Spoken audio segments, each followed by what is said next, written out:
আমরা সালাম ফিরাবো। সালাম ফিরানোর পর ইমাম সাহেব ওইটা খুতবা দিবে।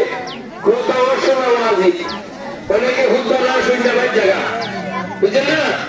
খুতবা শুনে দোয়া কইরা এরপরে বাড়িতে যাবেন।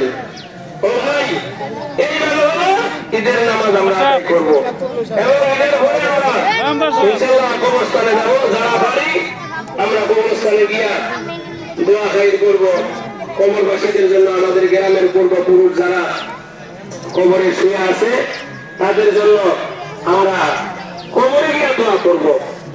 এবং সব কথা হলো আপনার মিলায়া অনেক কথা যে আমরা আল্লাহর হুকুম সঠিকভাবে পালন করব ইনশাআল্লাহ। সবাই ভাষাত্ব নামাজ শুনে তো সবাই হাত তুলি, আমরা সবাই হাত তুলি, সবাই সবাই সবাই যে আল্লাহ আমি নামাজটা ছাড়তাম না। সবাই বলে আমি নামাজ ছাড়তাম না।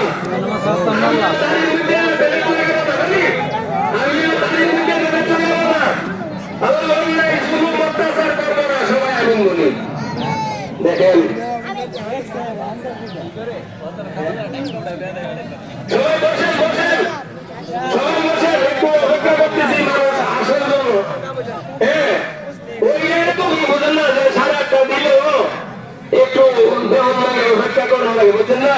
রোদ দরকার আমরা তাকাতে পারতেছি না। হাতে সময় লাগে, একটু সময় দেখি, কারণ মানুষের মনের ভিতরে আমরা কিছু বুঝে লাগে যে 8:30 দিলেও আস্তে আস্তে যারা যারা এগুলি বাদ দিতে হবো। কারো কারো টাইমে নামাজ পড়তে হবো, এটাই নিয়ম। কথা বলছেন না? এই অভ্যাস এগুলি বাদ দিতে হবো যে 8:30 দিলে 8:30 নামাজ পড়তে হবো। এটাই নিয়ম। জুম করার পরে অপেক্ষা করতেছে যারা আইসেন এদের লেগে। লাইন সিধা করো।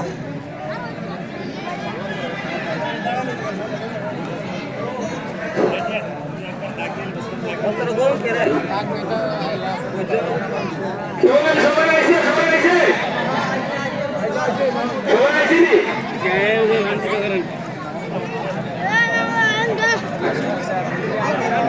কাতার শুরু করেন, সবাই কাতার শুরু করেন।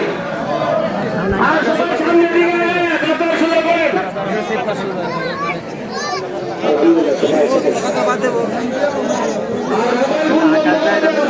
মোবাইল ফোন বন্ধ করে